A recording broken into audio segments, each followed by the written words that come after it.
Se você quer saber quando e como utilizar a segunda lei de Newton, que é o princípio fundamental da dinâmica, esta aula foi feita especialmente para você. Eu me chamo Thiago e bem-vindos à aula do Bruce.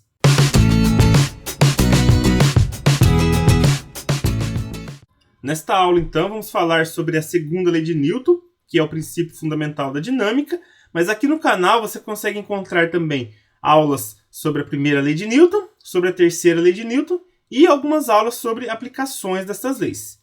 Mas vamos lá, qual é o enunciado da segunda lei de Newton? Que é essa lei aí tão importante para a física. Eu coloquei aqui para vocês da seguinte maneira. A resultante das forças aplicadas a um ponto material é igual ao produto de sua massa pela aceleração adquirida. A aceleração e a força resultante têm mesma direção e mesmo sentido.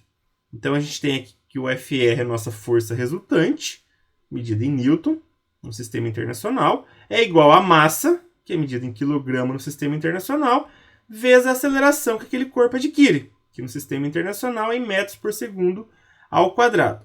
Pessoal, não se esqueçam que força resultante é a soma vetorial das forças, porque força é uma grandeza vetorial. Tem módulo, tem direção e tem sentido. Então, somar vetores não é a mesma coisa que somar escalares. Não é assim, eu tenho 3 mais 4 dá 7. Não é dessa maneira que eu tenho que pensar. Eu tenho que saber a direção e o sentido e ver como eu vou fazer essa soma vetorial. Daqui a pouco eu vou fazer alguns exemplos e a gente vai relembrar o que foi falado já aí na primeira aula. Certo? Mas vamos lá.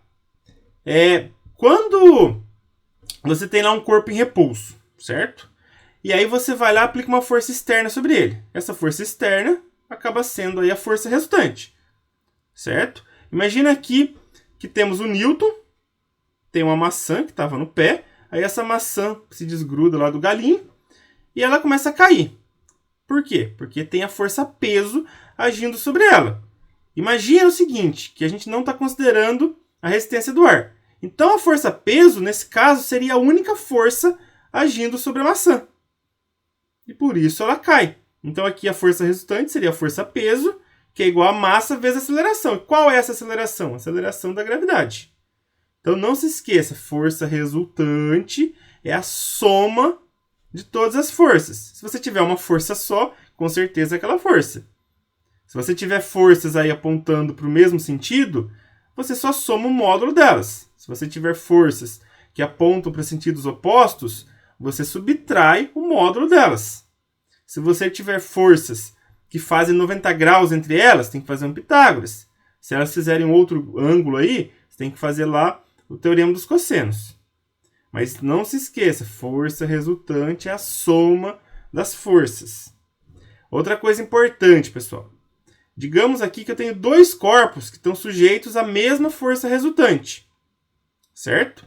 Se um corpo tiver o dobro da massa do outro, com certeza aquele que tem o dobro da massa vai ter metade da aceleração, já que são inversamente proporcionais essas duas grandezas. Então, por isso que é muito mais fácil você acelerar, no caso aí, um corpo que tem uma massa menor. Certo? Lá no caso da primeira lei de Newton, a inércia, o que acontece? A força resultante é zero. Então, consequentemente, a aceleração aqui também é zero. Então, o corpo lá se encontrava ou em repouso ou em movimento retilíneo uniforme. Pessoal, outra coisa importante. A força resultante tem uma setinha aqui em cima dela. O que significa? Que é o vetor força resultante. É igual a massa vezes o vetor aceleração. Certo? Quando a gente coloca a setinha aqui em cima, a gente está falando que é um vetor, uma grandeza vetorial. No caso aqui, pessoal, a massa é um escalar. E essa aceleração sempre aponta para onde a força resultante aponta. Se a força resultante aponta para cima, a aceleração é para cima. Se a força resultante aponta para a direita, a aceleração é para a direita. E por aí vai. Agora vamos ver aqui outros casos que podemos usar como exemplo. Olha só, dois homens empurram em uma superfície horizontal sem atrito uma caixa de massa igual a 40 kg, com forças F1 igual a 50 N e F2 igual a 30 N. Determine o módulo da aceleração da caixa em cada caso. Então vamos lá. Primeiro caso, tenho a caixa aqui, tem esse rapaz de verde que vai empurrar aqui com F1, no caso F1 aponta para a direita, né, horizontal para a direita, e vai ter esse outro cara aqui de marrom, que vai empurrar com F2, certo? Também horizontal para a direita. Quando as forças apontam para o mesmo sentido, a força resultante vai apontar para esse mesmo sentido, certo? Vai ter a mesma direção, e o módulo dessa força resultante é a soma dos dois valores aqui, dos dois módulos. Então seria 50 mais 30, certo? Então a força resultante nesse caso, a soma dos dois vetores aqui, vai ser 50 mais 30, certo? Lembrando que aqui, quando eu tiro a setinha de cima, eu estou falando do módulo. Então, o módulo da força resultante é igual o módulo de F1 mais o módulo de F2. Aqui eu estou falando do vetor. O vetor soma, né? O vetor de força resultante de F1 mais F2. Tirei a setinha, estou falando do módulo. Então, o módulo dessa força resultante é 80 newtons. Só somar 50 mais 30. Então, pegando lá a segunda lei de Newton, força resultante é igual massa vezes aceleração, certo? Aí, quem no caso aqui seria nossa força resultante? 80. A nossa massa, no caso aqui, é 40 quilos, que foi dado, que é a massa da caixa. Então, substituindo, né, 80 força resultante, a massa é 40, vou pegar o 40 e vou passar dividindo, de tal maneira que eu isolo o A. Então, vai ficar 80 dividido por 40, que dá 2. 2 o quê? Metros por segundo ao quadrado. No caso aqui, era só para calcular o módulo da aceleração. Mas para onde que aponta essa aceleração? Pessoal, a aceleração sempre vai apontar para onde a força resultante aponta. Se a força resultante está apontando para a direita, a aceleração também aponta para a direita. Certo? Sempre dessa maneira. Força resultante aponta para onde a aceleração aponta. Vamos para o segundo caso aqui. Agora, eu vou ter o cara de verde empurrando para a esquerda com F1. Certo? A força F1, então, agora é horizontal para a esquerda. E F2 vai ser horizontal para a direita, já que o cara de marrom está empurrando aqui para o lado oposto. Quando você tem forças nos sentidos opostos, o que vocês devem fazer? Tem que subtrair o módulo delas para achar o módulo da força resultante. E qual que é a direção e o sentido dessa força? No caso, a resultante, a mesma do maior vetor. No caso aqui, o maior é o F1, que mede 50 newtons. Então, a força resultante teria que ser para onde? Teria que ser para a esquerda. E é fácil perceber, né, pessoal? Imagina, esse de verde é mais forte, está empurrando com 50 newtons. O de marrom está empurrando com 30, com certeza o de verde vence. Então, vai ter aqui uma força resultante, que seria 50 menos 30 para a esquerda. No caso, 20 newtons. Então, somando aqui vetorialmente F1 e F2, eu primeiro vou achar o módulo. O módulo vai ser um menos o outro, já que eles estão em sentidos opostos. Então, 50 menos 30 vai dar 20 newtons. Certo? Então, pensa assim, pessoal. O de verde tem uma força que é 20 newtons maior do que o de marrom. Certo? Então, a força dele maior, ele vai para a esquerda aqui. Então, aqui no caso, 20 newtons é a força resultante. Vamos achar a aceleração agora. Força resultante é massa vezes aceleração. Força resultante é 20, a massa é 40, né? Porque é a mesma caixa. Vou pegar esse 40 e passar dividindo. Então vai ficar 20 dividido por 40. E 20 dividido por 40 é 0,5 metros por segundo ao quadrado. Para onde que aponta essa aceleração? Para o mesmo lugar que aponta a força resultante. A força resultante aponta para onde maior aponta aqui. Certo? Então, vai ser horizontal para a esquerda também essa aceleração. De 0,5 metros por segundo ao quadrado. E se F1 e F2 fizessem 90 graus? Aí você faria um Pitágoras. Se fizesse outro ângulo, você faria o teorema dos cossenos. Pessoal, agora vamos fazer 3 exercícios aqui sobre a segunda lei de Newton. Vamos ao primeiro deles. A segunda lei de Newton afirma que o módulo da aceleração adquirida por um corpo é proporcional à intensidade da força resultante sobre ele e inversamente proporcional à sua massa, a formulinha que a gente viu. Assim, observando a figura abaixo e admitindo que a superfície seja horizontal, a aceleração da caixa retangular, sabendo que sua massa é de 2,5 kg e F1 e F2 são horizontais e opostas, em metros por segundo ao quadrado é igual a... Então eu tenho que calcular a aceleração. Certo? Tem que achar quanto que vale essa aceleração, o módulo dela. Pessoal, se eu tenho duas forças aqui que são em sentidos opostos, a força resultante nada mais é do que a subtração delas. E a força resultante aponta para onde a maior aponta, ou seja, aponta para a esquerda aqui, horizontal para a esquerda seria essa força. Então vamos lá. Pela segunda lei de Newton, eu sei que a força resultante, o módulo dela, vai ser igual a massa vezes o módulo da aceleração. Eu quero descobrir a aceleração aqui. A força resultante, pessoal, vai ser uma subtração aqui, porque são forças em sentidos opostos. Então, F2 é maior, então eu vou fazer F2 menos F1. Se o F1 fosse maior, eu faria F1 menos F2. Ou faz a subtração e coloca o módulo do valor aqui, ou seja, o valor positivo. F2 é 32, F1 é 12. Certo? Isso daqui já está no desenho aqui do enunciado. O que mais a gente sabe? A massa é 2,5 kg. Vamos substituir aqui. Para achar, no caso, a aceleração. Então, 32 é o F2, 12 é o F1, 2,5 é a massa, vou achar o A. Fazendo a subtração, 32 menos 12 temos 20, igual a 2,5A. Eu vou pegar esse 2,5 e vou passar dividindo. Então, ia dar 20 por 2,5, que vai dar 8 metros por segundo ao quadrado, que é a letra A. Aqui não está perguntando, mas para onde que aponta essa aceleração? Para onde a força resultante aponta. A força resultante vai apontar para o lado que o maior aponta, ou seja, para a esquerda. Então, a aceleração também é horizontal e aponta para a esquerda, assim como a força resultante, que é, no caso aqui, a subtração de 32 menos 12, horizontal para a esquerda. Vamos para a questão 2. Em um local em que a aceleração gravitacional vale 10 metros por segundo ao quadrado, uma pessoa eleva um objeto de peso 400 newtons por meio de uma rodona fixa, conforme mostra a figura, utilizando uma corda que suporta no máximo uma tração igual a 520 newtons. A máxima aceleração que a pessoa pode imprimir ao objeto durante a subida sem que a corda se rompa é... Pessoal, primeiro vamos pensar o seguinte: quais forças estão atuando sobre esse objeto? A Terra está atraindo ele, então tem peso. E a corda está sendo utilizada para puxar ele para cima. E toda a força feita através de uma corda é a força de tração. Eu não tenho força elástica, né? Porque não tem mola envolvida. Não tem força normal, porque não tem superfície de contato aí, não tem atrito. Mas tem peso e tração.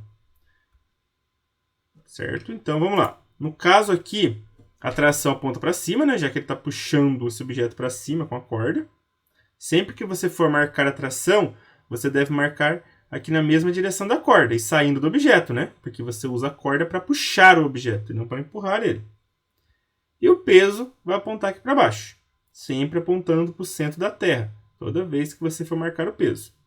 Como a tração é maior, é de 520 newtons, e o peso é menor, então a força resultante tem que estar para cima aqui. Então esse objeto vai estar acelerado aqui para cima, certo? A força resultante é bem simples de calcular, é só fazer 520 menos 400, já que as forças são em sentidos opostos. Porém, para calcular a aceleração, eu preciso também da massa. Força resultante é só fazer a subtração aqui.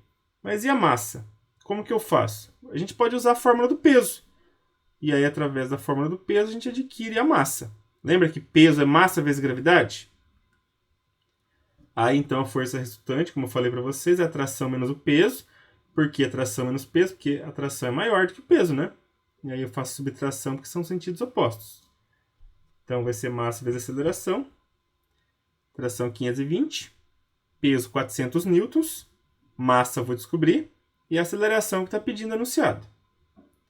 Então, a fórmula do peso, pessoal, é a massa vezes a gravidade. Isso a gente viu aqui na primeira aula de dinâmica. Então, vamos lá. Aqui, no caso, o peso é 400 newtons. A gravidade é 10, que foi dado aqui no enunciado. Vou pegar esse 10 e passar dividindo. Então, vai ficar 400 por 10, que é 40 kg. Agora, então, eu tenho a massa, que é 40 kg. Vou jogar na formulinha lá da força resultante, que é a segunda lei de Newton. Então, tração menos peso, 520 menos 400, né? Vai ser igual a 40, que é a massa, vezes o A. No caso aqui, 520 menos 400 é 120, igual a 40A. Pega esse 40 e passa dividindo. Então, vai ficar 120 por 40. Então, 120 por 40 vai dar 3 metros por segundo ao quadrado. Lembrando que essa aceleração aponta para onde a força resultante aponta. E a força resultante aponta aqui no caso para cima, já que a tração é maior que o peso. Então a resposta correta é a letra E. Vamos agora para a última questão da aula. Um trator com 2.000 kg de massa puxa um arado igual a 80 kg, exercendo sobre ele uma força de 200 newtons. O conjunto trator e arado desloca-se horizontalmente para a direita, com uma aceleração de 5 metros por segundo ao quadrado. A força de resistência que o solo exerce sobre o arado tem módulo em newtons igual a...